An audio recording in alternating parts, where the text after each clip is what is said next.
It happened 34 minutes into what Alexandria Ocasio-Cortez thought was going to be her coronation as the voice of a generation. Her moment to finally debate a Republican on equal footing. Not some old white guy in a suit she could dismiss as out of touch. Not some corporate politician she could mock as a shill for billionaires. But J.D. Vance, Yale law graduate, best-selling author, fellow millennial who actually understood her generation, someone she thought she could beat. She'd been preparing for this town hall for weeks. Outfit chosen carefully. Old red suit, gold hoop earrings, hair-perfect makeup, camera ready, talking points memorized, viral sound bites prepared.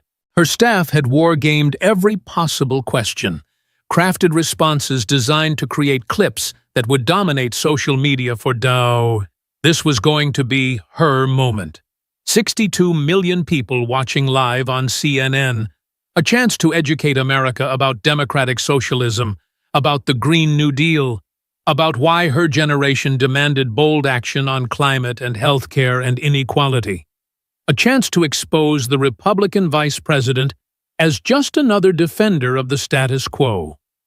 What she hadn't prepared for, what she couldn't have prepared for because she'd spent 6 years avoiding it, was someone who would simply ask her to explain her own policies with numbers, with details, with actual math. And now, 34 minutes in Vice President J.D. Vance had just asked the simplest, most devastating question possible. Congresswoman, you propose spending $10 trillion on the Green New Deal over 10 years. You've told us the first $1.5 trillion would come from taxing the wealthy. Where does the other $8.5 trillion come from specifically? She'd tried to answer. Started with modern monetary theory, shows we can invest in our future. Vance had stopped her gently and asked her to explain modern monetary theory. She couldn't, not really, just some vague words about sovereign currency and productive capacity that made it clear she'd never actually studied it. She'd pivoted to economic growth from green jobs. He'd asked what growth rate she was assuming. 3%, 5%, 8%. She didn't know, hadn't calculated it, had never actually run the numbers to see if economic growth could generate enough tax revenue to cover the spending. She'd tried. We can't put a price tag on saving the planet. The emotional appeal that always worked on Twitter, but Vance had responded calmly that he wasn't asking about whether climate change was important. He agreed it was. He was just asking if her specific plan was mathematically possible. And now she was standing at her podium, stammering, her confident social media persona completely evaporated, replaced by the look of someone who'd just realized she'd been asked to show her work on a test she'd never studied for. The cameras were tight on her face. Every person in that CNN studio in Atlanta could see it. Every one of the 62 million viewers watching at home could see it. She had no idea where the money would come from. None. She'd introduced the Green New Deal resolution 6 years ago and had apparently never bothered to check if it was affordable. Had given hundreds of speeches about it, written tweets, done Instagram live streams, worn the slogan on t-shirts, but she'd never done the math. And J.D. Vance, the working-class kid from Ohio, who'd pulled himself out of poverty through the Marines and Yale Law School, who'd written a best-selling book about the forgotten Americans that politicians like AOC claimed to represent, was standing calmly at his podium with a slight smile, waiting for her to answer a question she couldn't answer because she didn't know. She'd never known. She'd just assumed that passion and moral certainty were enough. They weren't.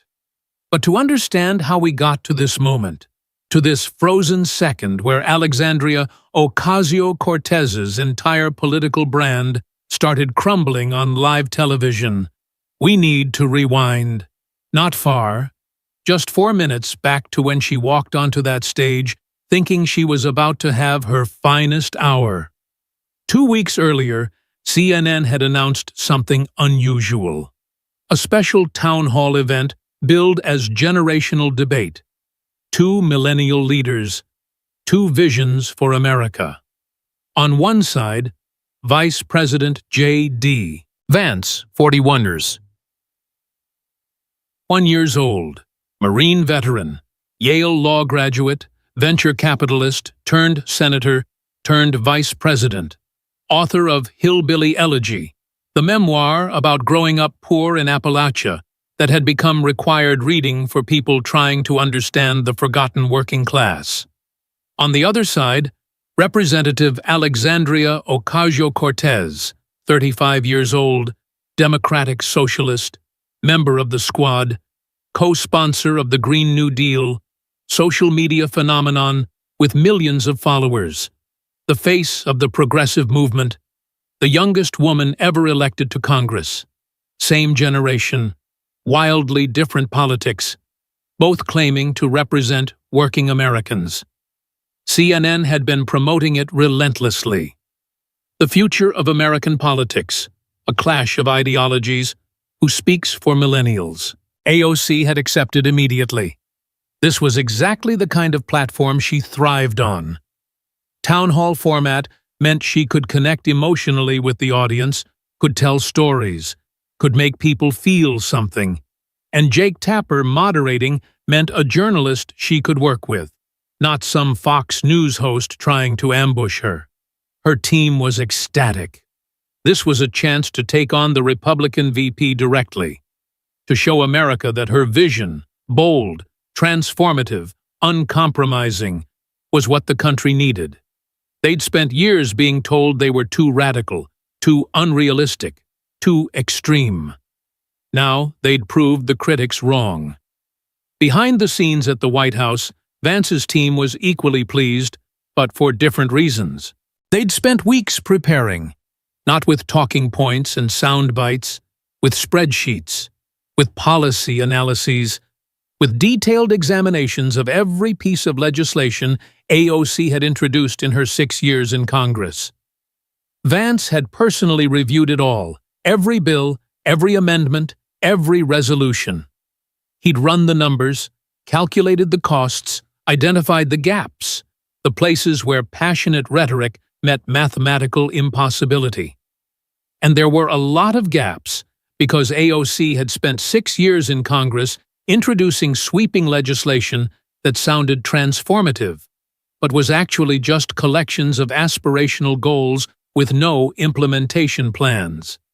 Bills that promised the world but never explained how to pay for it or how to actually make it work. She'd gotten away with it because friendly media never pressed her on details, because her supporters cared more about the vision than the execution. Because tax the rich and Green New Deal sounded good, and nobody asked uncomfortable questions about arithmetic. Vance was going to ask those questions. His strategy was simple. He'd used it in law school debates at Yale, in business negotiations in Silicon Valley, in Senate hearings in Washington. Let your opponent make their claims. Don't interrupt. Don't attack. Just ask them to explain how it actually works. If the policy is good, they'll explain it clearly, and everyone learns something. If the policy is bad, they'll expose themselves by being unable to answer basic questions about their own proposals. AOC's policies, Vance had concluded after weeks of study, were very bad, and she was about to expose herself. The CNN studio in Atlanta was packed beyond capacity. They'd set it up like a town hall. 2 podiums facing each other at an angle audience in a semicircle around them. Cameras positioned to catch every reaction. The audience had been carefully selected to be split 50-50 between Democrats and Republicans, all under 40 years old, all vocal about politics. At exactly 6:00 p.m. Eastern Time, Jake Tapper walked out to his position between the 2 podiums. Good evening from Atlanta. Tonight, a conversation between 2 of the most prominent millennial voices in American politics. He gestured to stage left. Vice President J.D. Vance. Marine Corps veteran, Yale Law School graduate, former venture capitalist, former senator from Ohio, author of the best-selling memoir Hillbilly Elegy about growing up in America's forgotten communities, now serving as the 49th Vice President of the United States. Vance walked out. Simple dark suit, blue tie, no flourishes. He nodded to the audience, acknowledged Tapper, and took his position at his podium. He looked comfortable, but not showy, like someone who'd done this 1,000 times and didn't need to prove anything. Tapper gestured to stage right. Representative Alexandria Ocasio-Cortez of New York's 14th District. At 29, the youngest woman ever elected to Congress, member of the House Financial Services and Oversight Committees, Democratic Socialist, co-sponsor of the Green New Deal, champion of Medicare for All, and a voice for millions of young Americans demanding transformative change. AOC's entrance was choreographed. She'd planned it. The confident stride, the big smile, the wave to the audience. She was wearing a bright red suit that would photograph well. Gold hoop earrings that had become part of her signature look. This was her moment, and she was going to own it. The Democratic side of the audience cheered loudly. This was their champion. Their voice, the person who finally understood what their generation needed. She took her position at her podium, adjusted the microphone, arranged her notes, smiled at the cameras. Ready? Tapper laid out the ground rules. 90 minutes, opening statements, then questions from him and from the audience. Respectful disagreement encouraged. Personal attacks would not be tolerated. Both participants nodded their agreement. Congresswoman Ocasio-Cortez, you won the coin toss. Your opening statement. AOC took a breath. She'd rehearsed this 50 times. It was perfect. Thank you, Jake, and thank you to everyone watching at home. We gathered tonight at a moment of crisis, multiple crises, actually. A climate crisis that threatens the very existence of human civilization. An inequality crisis where billionaires hoard obscene wealth, while working families can't afford rent or health care or education. A healthcare crisis where medical bankruptcy destroys lives. A student debt crisis crippling an entire generation. She paused for effect. Let the gravity of her words sink in. For too long, we've been told that bold solutions aren't realistic, that we need to be incremental, that we can't afford to dream big. I reject that. Our generation rejects that. We demand a Green New Deal to save the planet and create millions of good-paying jobs. We demand Medicare for all to guarantee health care as a human right. We demand tuition-free college so every young person has opportunity. We demand housing as a right, not a commodity. Her voice was rising now, passionate. This was her wheelhouse. We don't need incrementalism. We don't need compromise with corporations and billionaires. We need transformation. And that's what I'm fighting for. Not because it's easy, because it's necessary. The Democratic side of the audience erupted in applause, cheering. This was exactly what they wanted to hear. AOC smiled, soaked it in. This was going well.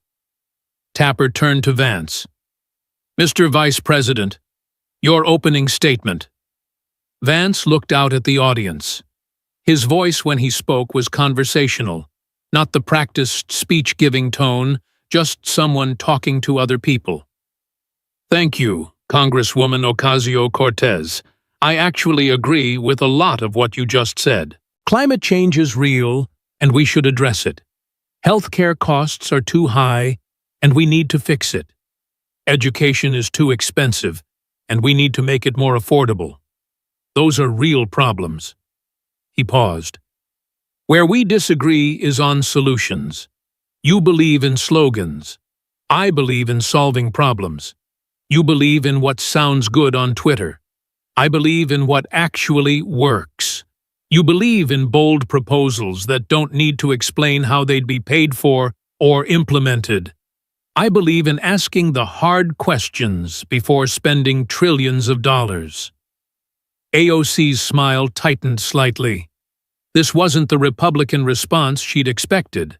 Usually they just attacked, denied the problems existed. This was different.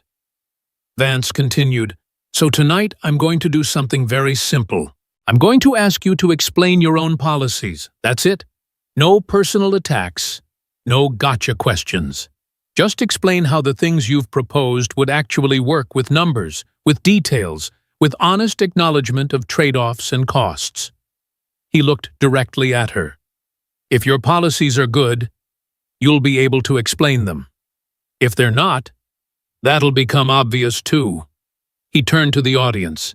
"And then we'll let the American people decide if these are serious solutions to serious problems or just expensive bumper stickers that sound good but would never actually function in reality." The Republican side applauded, but something else happened. Some of the Democrats looked thoughtful, like maybe they wanted to hear the answers to those questions too. AOC felt a small flutter of unease, but she pushed it down. She knew her policies. She'd been giving speeches about them for 6 years. She could handle this. "I welcome that conversation," she said confidently. She had no idea what she'd just welcomed. Jake Tapper looked down at his notes, then back up at both participants. "Let's start with healthcare since both of you mentioned it. Congresswoman Ocasio-Cortez, you've been a vocal supporter of Medicare for All. Can you walk us through how that system would work?" AOC nodded. This was her signature issue. She'd talked about it hundreds of times. Medicare for All would finally guarantee health care as a human right in the richest country in the world. Every single American would have comprehensive coverage. No premiums, no deductibles, no co-pays, no surprise medical bills, no networks. You get sick, you see a doctor, you get treatment. Simple. And we join every other developed country in the world that's already figured this out. Applause from the Democratic side. Several people nodding enthusiastically. Vance raised his hand slightly. Tapper nodded to him. "Congresswoman, that does sound appealing. I have some questions, though, if you don't mind." "Of course. Medicare for All, as you've described it, would eliminate private health insurance. There are currently about 180 million Americans who get insurance through their employer. All of those plans would be eliminated. Is that correct?" AOC didn't hesitate. They'd get better coverage through the government. No more fighting with insurance companies. No more being denied care, just health care. "I understand that's the goal, but I'm asking about the mechanism. Those 180 million people would lose their current plans. Yes or no?" "We'd transition them to superior public coverage." "Yes, so that's a yes. Their current plans would be eliminated." Vance pulled out a small notebook. He'd clearly come prepared. "Now, let's talk about cost. The Urban Institute, which is a left-leaning think tank, estimated Medicare for All would cost $34 trillion over 10 years. Do you dispute that estimate?" AOC looked slightly annoyed. "There are various studies with different estimates depending on assumptions, but 34 trillion is in the mainstream range of estimates. It's not some right-wing number. Urban Institute is progressive. So roughly 34 trillion over 10 years. That's accurate enough? It's in the ballpark of estimates, yes?" Vance did some quick math in his head. His voice remained conversational, not attacking. Just asking. "Okay, so 34 trillion over 10 years is $3.4 trillion per year. The current federal budget is about 6 trillion per year total. So you're proposing to add 3.4 trillion per year to federal spending. That would be a 57% increase in the size of the federal government. How would you pay for that?" AOC had her answer ready. She'd been asked variations of this question before. "We would implement a progressive tax system that asks the wealthiest Americans to finally pay their fair share. Close corporate tax loopholes that let billion-dollar companies pay zero in federal taxes.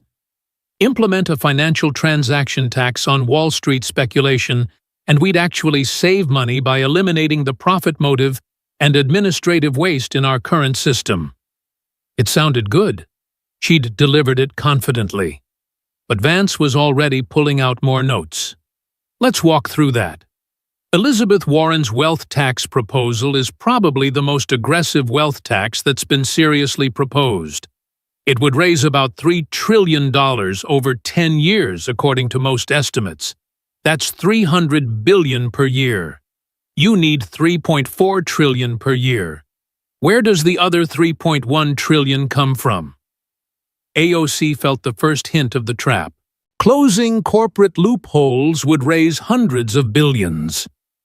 The Congressional Budget Office estimates closing all major corporate tax loopholes would raise about $100 billion per year.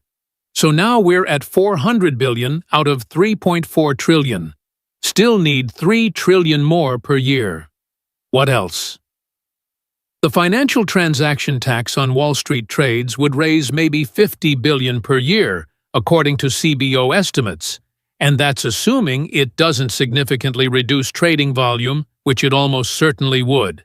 So we're at $450 billion now, still short by about $3 trillion per year. That's more than the entire defense budget. Where does it come from? AOC was starting to feel frustrated. This wasn't how these conversations usually went. Usually when she cited revenue sources, people just nodded and moved on. Vance was actually checking the math. We would save significant amounts of money by eliminating insurance company profits and reducing administrative costs. Vance flipped to another page in his notebook. All health insurance company profits combined are about $20 billion per year. Administrative savings in a best-case scenario might be $200 billion per year. Though most economists think that's optimistic since government programs have their own administrative costs. But let's use that number. So we've added $220 billion in savings to our $450 billion in new revenue. That's $670 billion total. Still need $2.7 trillion more per year. He looked up at her. His expression wasn't hostile, almost curious, like a professor asking a student to work through a problem. Congresswoman, you're still short by $2.7 trillion per year. That's more than the entire defense budget, plus all spending on education, plus all Veterans Affairs combined. Where does it come from? There was a long pause. The audience was completely silent, watching, waiting. AOC tried another angle. Economic growth from having a healthier population would generate additional revenue. What growth rate are you assuming? Specifically, what percentage increase in GDP? Studies have shown that universal healthcare systems can lead to economic growth. I'm asking for a number. 3% GDP growth, 5%, 10%. You're proposing to spend $3.4 trillion per year. Surely you've calculated what rate of economic growth would be necessary to generate enough additional tax revenue to pay for it. Another long pause, cameras tight on AOC's face. She didn't have a number, had never calculated one, had never actually run the math to see if economic growth could generate enough revenue. I would need to consult with economists to give you specific growth projections. Vance's voice remained gentle, but his words were devastating. You don't know, do you? You've been championing Medicare for 6 years now. You've introduced legislation. You've given speeches. You've told millions of Americans that this is the solution to our healthcare crisis, but you've never actually calculated whether it's mathematically possible to fund it. AOC's face flushed. Her voice rose defensively. I'm not going to sit here and play Washington math games while people are dying because they can't afford insulin or can't see a doctor or are going bankrupt from medical bills. Vance didn't raise his voice, didn't get defensive, just responded calmly. It's not a game, Congresswoman, it's arithmetic.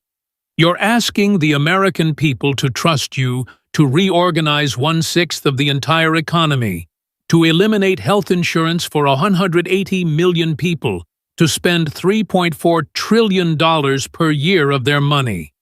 The absolute least you owe them is an explanation of how you'd pay for it. He turned slightly to address the audience directly.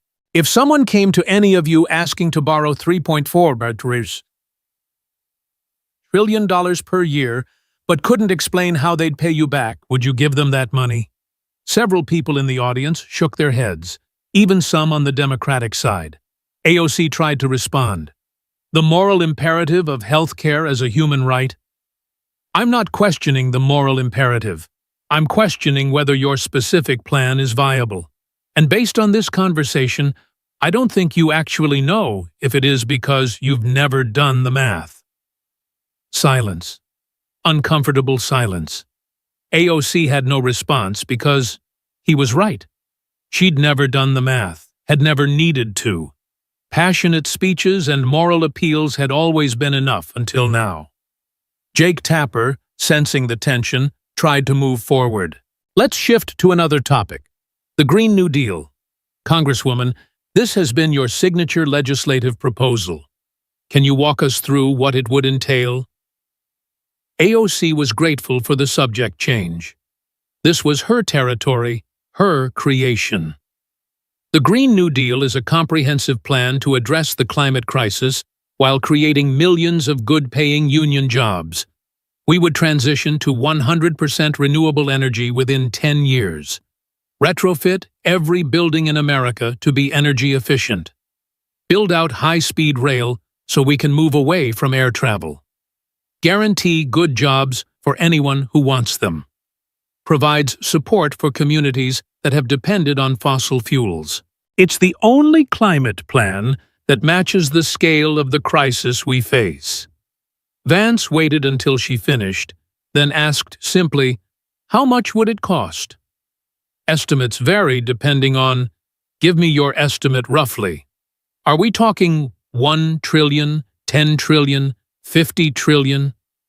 I don't have an exact cost estimate. The resolution was meant to be aspirational, a framework, not detailed legislation. Vance interrupted gently. You don't have a cost estimate. You introduced a resolution calling for the complete transformation of the American economy, and you didn't calculate what it would cost. First, the resolution laid out goals and principles, not a detailed budget. But surely you have some idea of the magnitude of costs we're talking about. AOC was getting defensive again. The cost of inaction is far higher.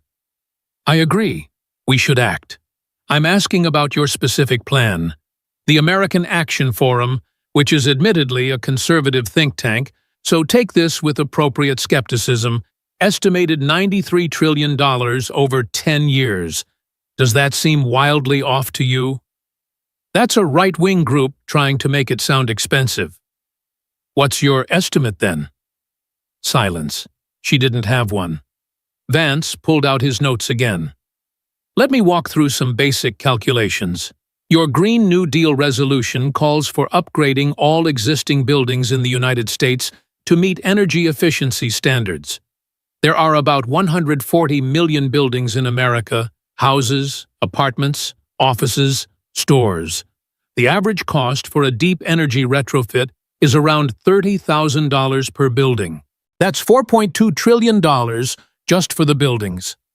He flipped a page. Your resolution calls for meeting 100% of power demand through clean and renewable sources. We currently get about 60% of our electricity from fossil fuels.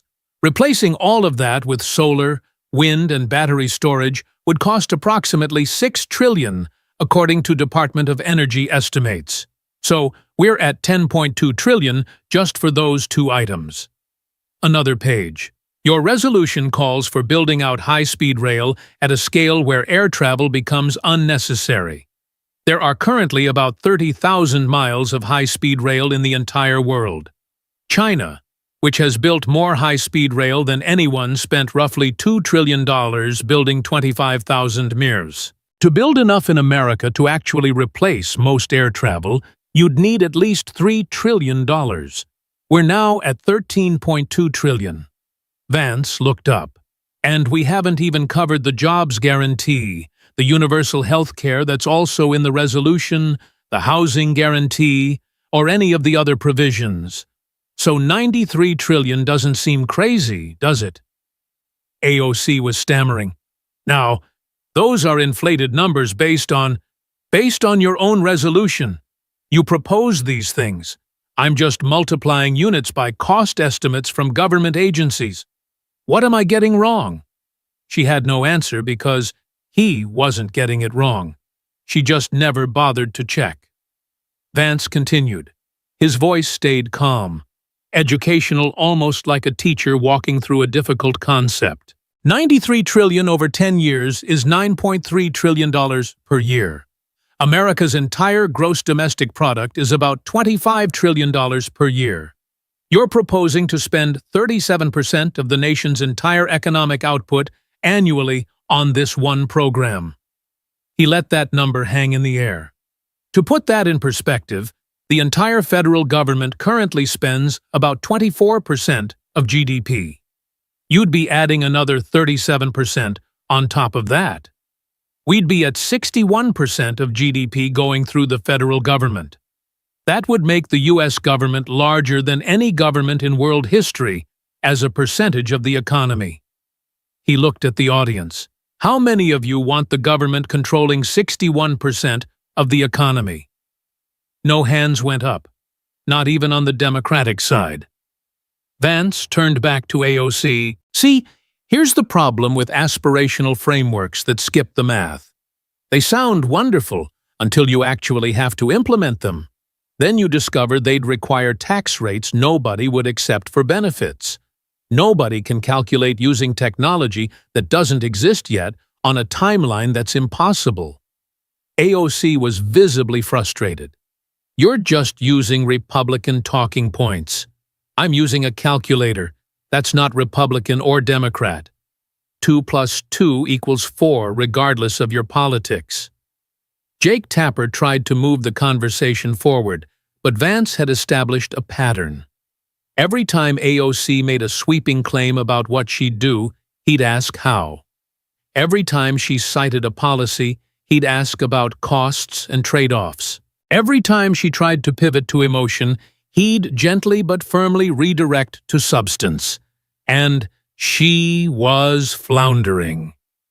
21 minutes into the debate, a young woman from the audience stood up to ask a question. She was holding the microphone, looking nervous but determined. Congresswoman Ocasio-Cortez, I'm a Democrat, and I voted for you, but I have a question about your record. You helped stop Amazon from building their second headquarters in Queens. That was going to be 25,000 jobs. Why did you do that? AOC's face lit up. This was something she was proud of. I stood against corporate welfare. Amazon, one of the richest companies in the world, wanted $3 billion in subsidies from New York taxpayers. I said, no, we don't need to bribe corporations to come to our communities. We need them to pay their fair share and create good jobs without handouts. There was applause from some in the audience. Others looked skeptical. Vance raised his hand. May I follow up on that? Tapper nodded. Congresswoman, how many jobs was Amazon planning to bring? They promised 25,000. They guaranteed 25,000 jobs. That wasn't a promise. That was a contractual commitment. Average salary of $150,000 per year. So that's $3.75 billion in annual wages coming into your district and the surrounding areas. You stop that to save $300 million per year in tax incentives. That's a 12-to-1 return on investment. Most businesses would kill for a 12-1 ROI. He paused to let that sink in. So let me make sure I understand your decision. You gave up $3.75 billion in annual wages to avoid spending $30 million in subsidies. That's turning down $12 to save $1. Does that make sense to you? AOC tried to defend herself. Those jobs weren't for my constituents. They were for tech workers who would have driven up rents and displaced people. Your constituents don't want jobs that pay $150,000 per year? They would have needed training and education to qualify. Amazon committed to providing that training. It was part of the deal. They were going to fund programs to train local residents, create pathways for people without 4-year degrees, offer apprenticeships, and skill development. All of that was in the agreement. Vance pulled out yet another document from his seemingly endless supply. And since you killed the Amazon deal, how many comparable jobs have come to Queens? AOC hesitated. We've been working with other companies. How many? Give me a number. I don't have the exact figure. I do. About 2,000. You turned down 25,000 high-paying jobs with training programs. In exchange, your district got about 2,000 jobs. That's 23,000 jobs that people in Queens didn't get because you wanted to score political points against Amazon. He looked at the audience. That's not fighting for working people. That's sacrificing them for ideology. The audience was quiet. Even some Democrats looked uncomfortable because the math was undeniable. AOC tried to change the subject. I think we need to talk about who's really fighting for working people. I grew up in a working-class family. I worked as a bartender. I know what struggle looks like. And that's when Vance's expression changed. For the first time in the debate, he looked genuinely angry. Not loud angry, cold angry, controlled, but intense. Congresswoman, let's talk about working-class struggle. You grew up in Yorktown Heights, New York. Beautiful suburb. Median household income $140,000. You went to Boston University, which costs $70,000 per year. You worked as a bartender for what? 2 years after college, then got elected to Congress at 29. His voice was harder now. That's not a working-class life.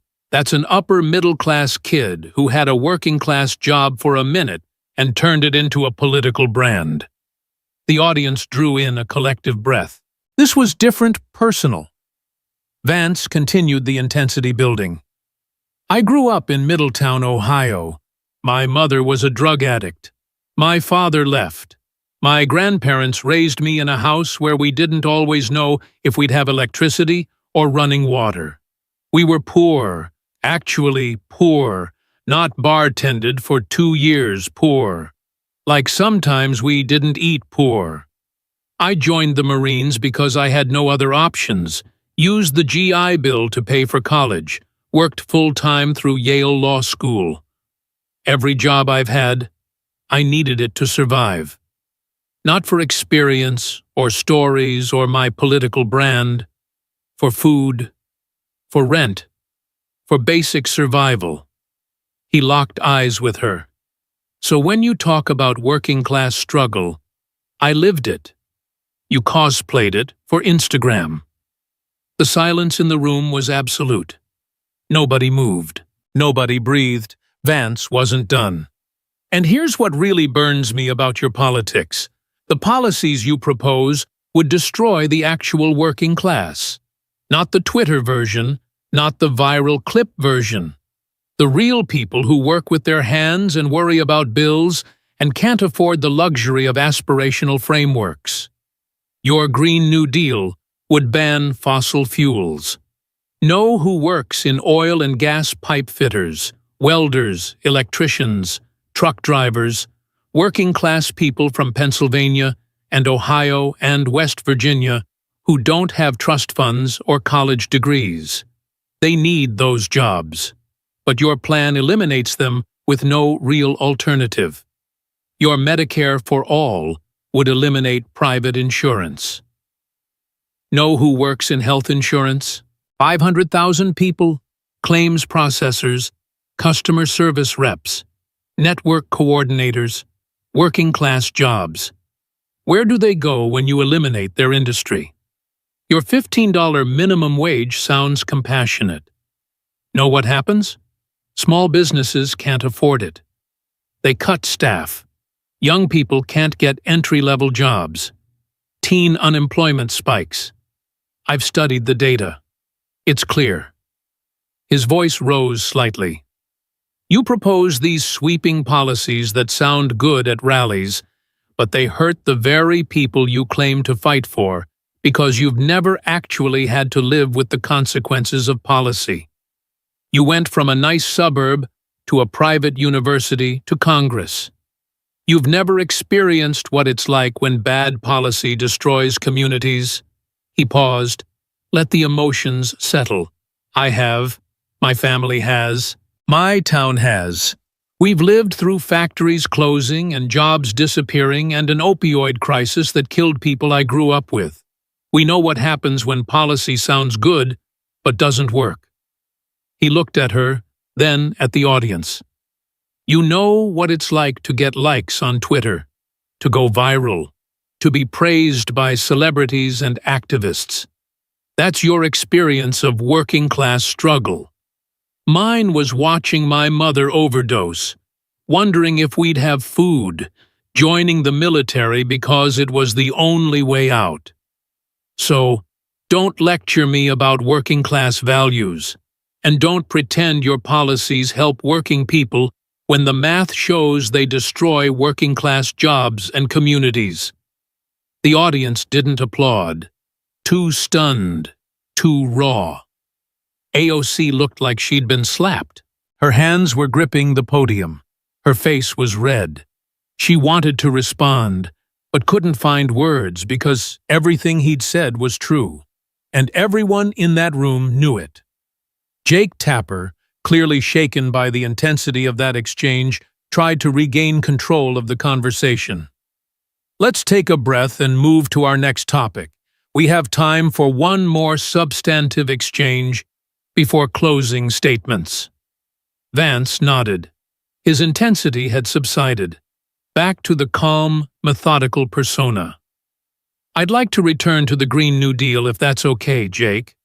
I want to ask Congresswoman Ocasio-Cortez to explain one specific part of it.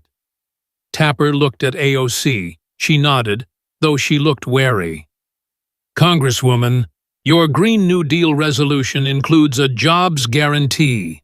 Can you explain what that means? AOC was grateful to return to policy away from the personal. A jobs guarantee means the federal government ensures that anyone who wants a job can have one. Meaningful work with dignity and a living wage. Doing what kind of work? Whatever work needs to be done in communities, infrastructure, care work, teaching, environmental restoration, public service. Who decides what work needs to be done? Government agencies would coordinate with local communities to identify needs. So the government decides and manages these workers. Where would they work? What would they be paid? AOC was getting frustrated. Those would be implementation details. Vance stopped her gently but firmly. No, those aren't implementation details. Those are the entire policy. You can't just say jobs for everyone without explaining how it works. That's not a plan. That's a slogan. He shifted approach. Let me ask simpler questions. How many people are currently unemployed in the United States?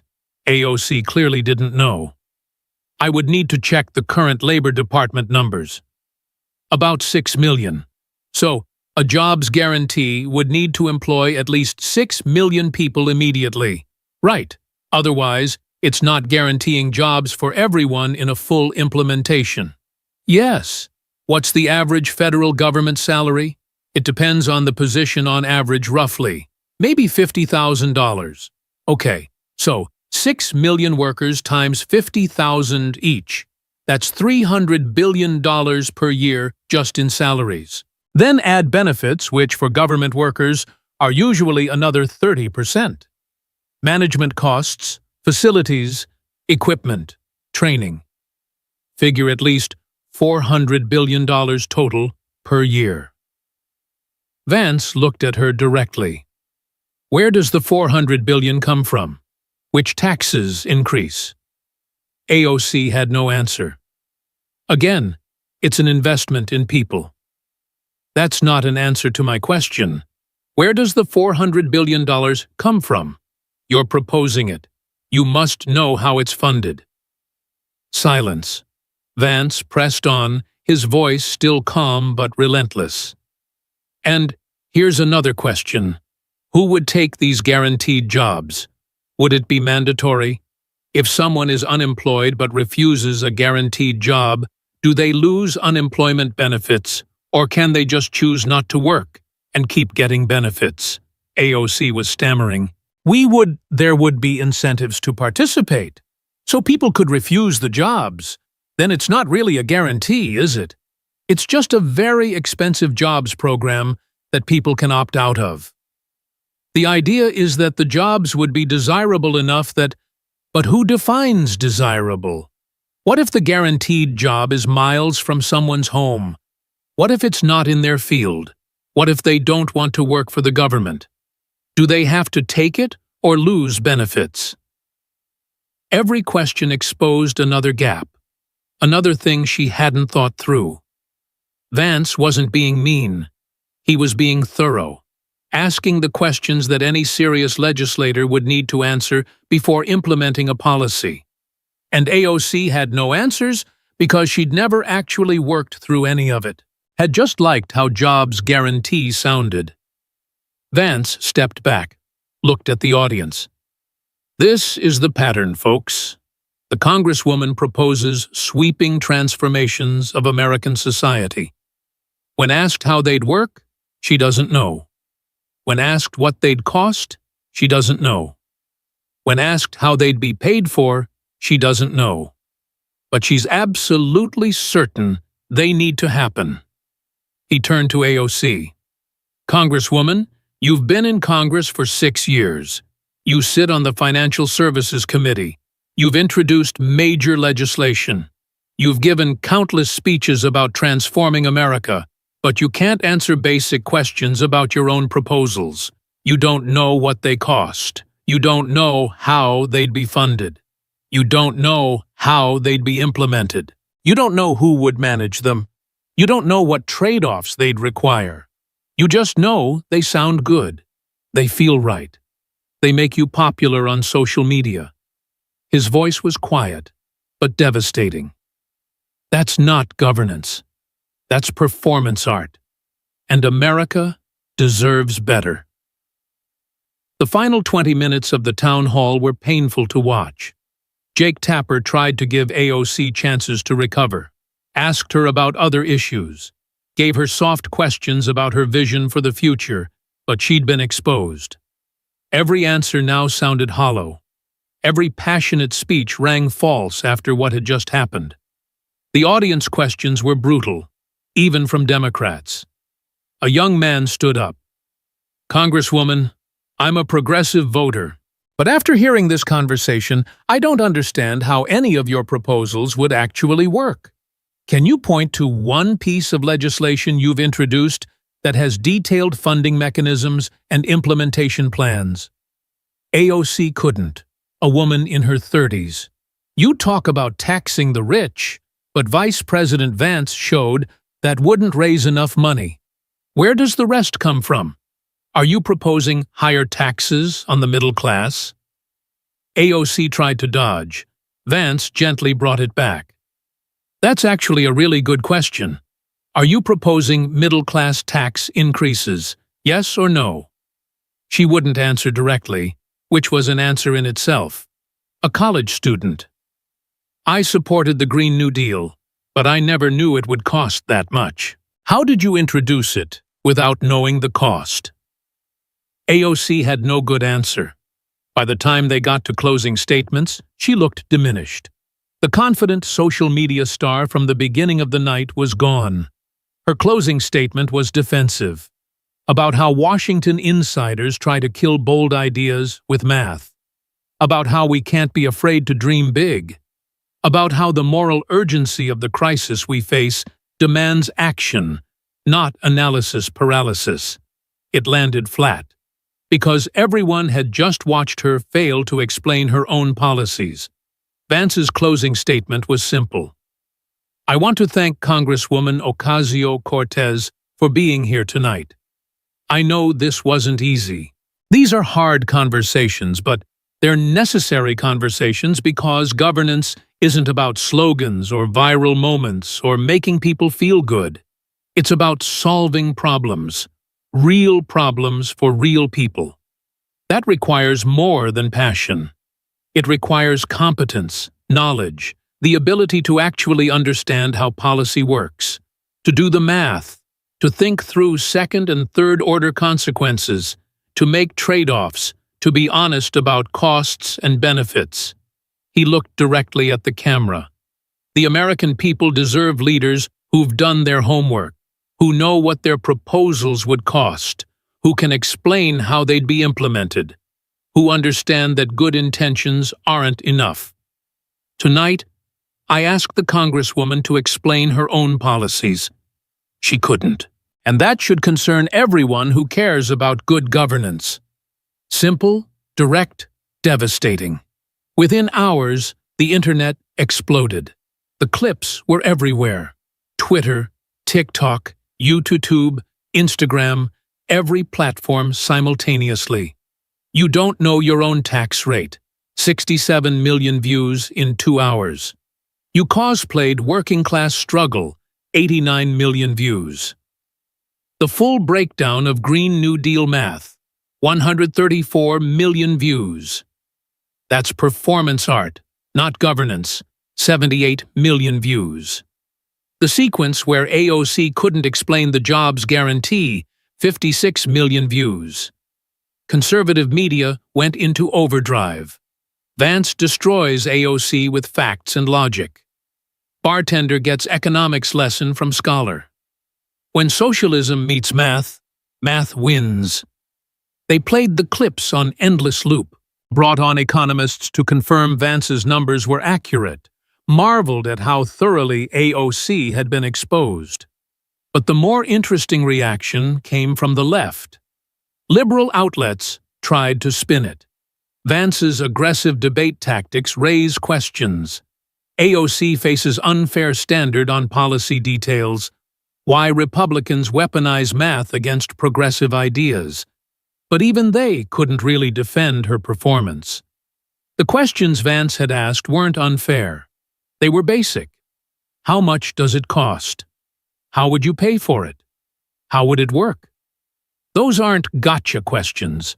Those are the questions any legislator should be able to answer about their own proposals. And she couldn't answer them. The comment sections on liberal sites were brutal. I've defended AOC for years, but wow, she got destroyed. She literally couldn't explain her own bills. How do you propose spending trillions of dollars without knowing where the money comes from? I'm progressive, but this was embarrassing. Vance asked reasonable questions, and she had no answers. She's great at Twitter, but maybe that's not the same as being good at policy. Even some progressive politicians quietly distanced themselves. No one wanted to defend performance that bad. The hashtags told the story. Explain your bill trending #1 worldwide. AOC exposed #2. Math matters #4. Vance wins #7. By the next morning, every major news organization had the story. AOC struggles to defend policies in debate with Vance. Questions mount about Ocasio-Cortez's legislative competence. When passion meets policy, AOC's difficult night. And Alexandria Ocasio-Cortez, who'd gone into the town hall thinking she'd educate America about the future of progressive politics, was now a cautionary tale about the difference between social media celebrity and actual governing competence. The aftermath came quickly. Within a week, polling showed AOC's favorability had dropped 15 points. Even in her own district, support was softening. People were asking questions they'd never asked before. Does she actually know what she's doing? Or is it all just performance? By week 2, something remarkable happened. Other members of Congress who'd co-sponsored her bills started quietly withdrawing their support. Not loudly, not with press releases, just letting their names be removed from legislation. Because after that debate, nobody wanted to be associated with bills that couldn't be explained or defended. The Green New Deal resolution, which had once had over 100 co-sponsors, dropped to 23 within a month.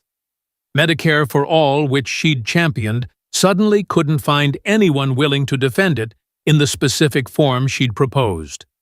Her signature legislation was evaporating, not because Republicans killed it, because Democrats were running away from it.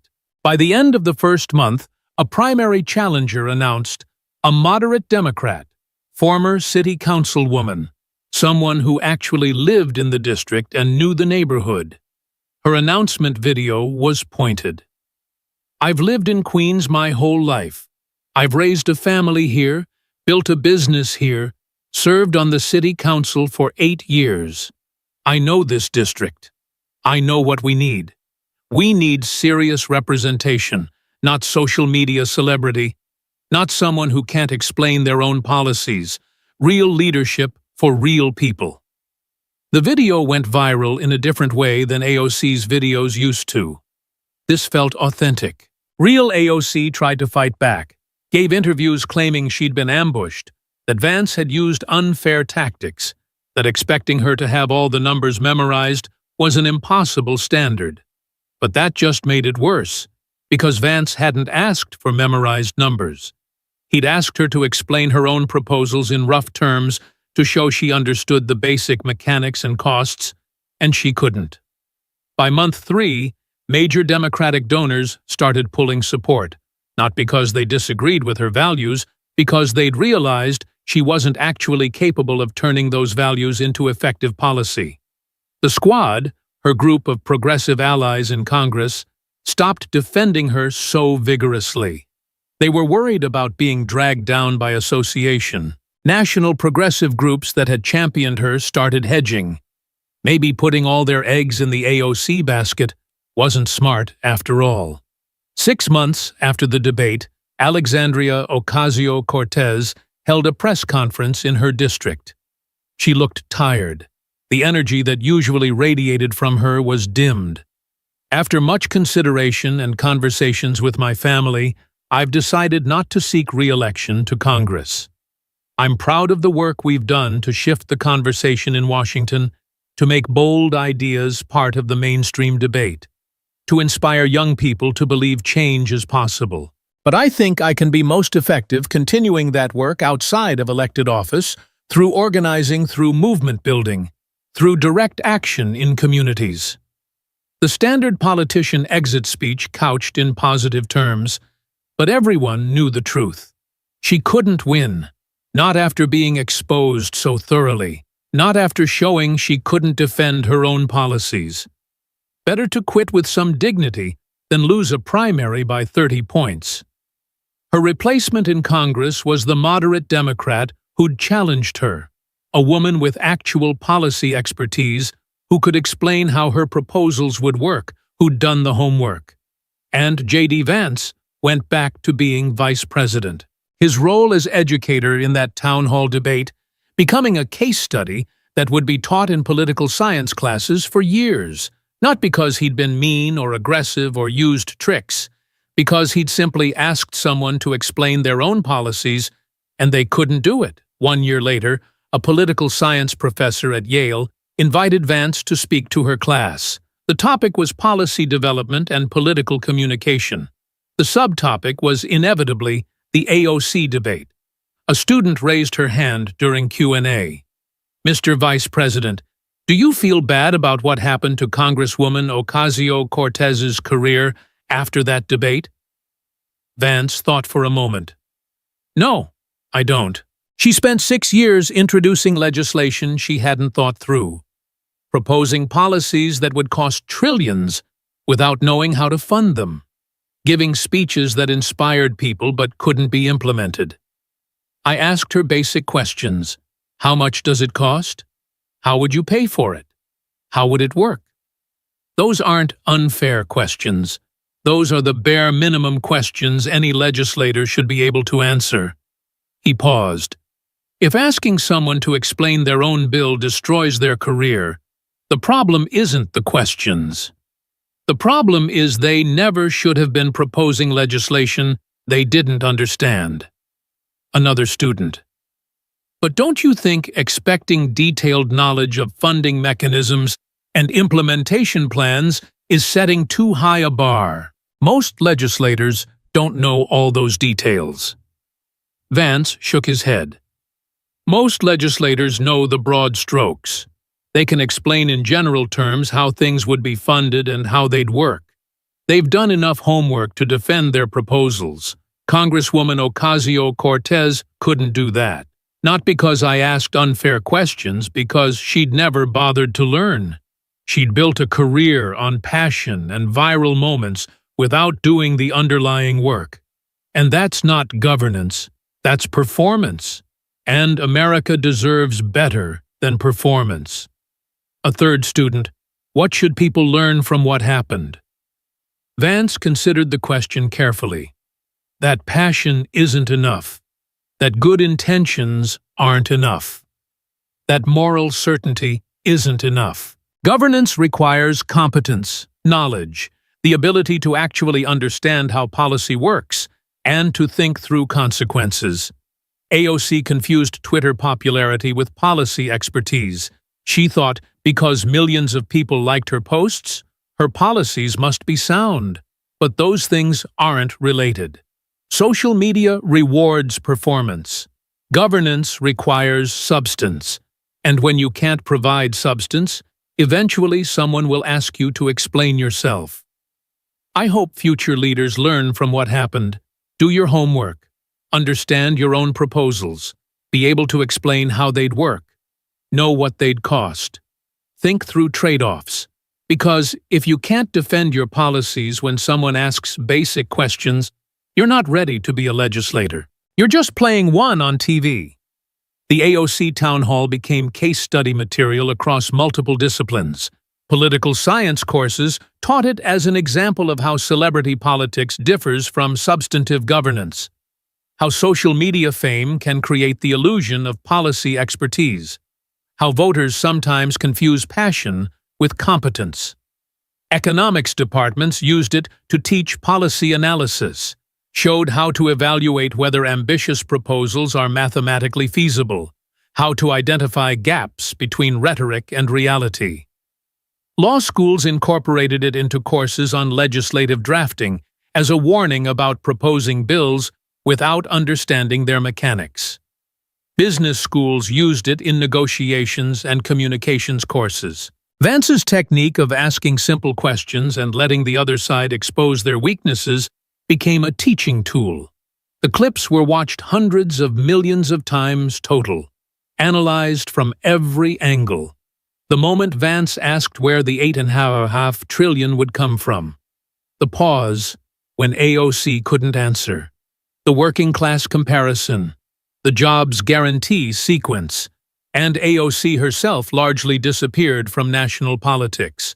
She did some organizing work, stayed active on social media, though her following gradually declined, occasionally gave speeches at progressive rallies. But she was no longer treated as a serious policy voice because everyone had seen what happened when she was asked to explain her own proposals. She couldn't. And once that was exposed, it couldn't be unexposed. Her Wikipedia page was rewritten, used to lead with her as progressive icon and youngest woman elected to Congress. Now the first paragraph mentioned declining influence after inability to defend policy proposals in televised debate. Entire section on criticism of legislative competence. The Met Gala address was still there. The bartender origin story. The squad. But the narrative had changed. She wasn't the future of the Democratic Party anymore. She was a cautionary tale about the difference between celebrity and competence. And J.D. Vance, the kid from Appalachia who'd pulled himself out of poverty through the Marines and Yale, who'd written a book about the forgotten working class, who'd actually lived the struggle AOC had cosplayed, became known not just as vice president, but as the man who'd exposed the emptiness behind progressive rhetoric, not through attacks or tricks or manipulation, just by asking someone to explain their own policies and showing the world that they couldn't. Sometimes the most devastating question is the simplest one. How does it work? And if you can't answer that, maybe you shouldn't be proposing it.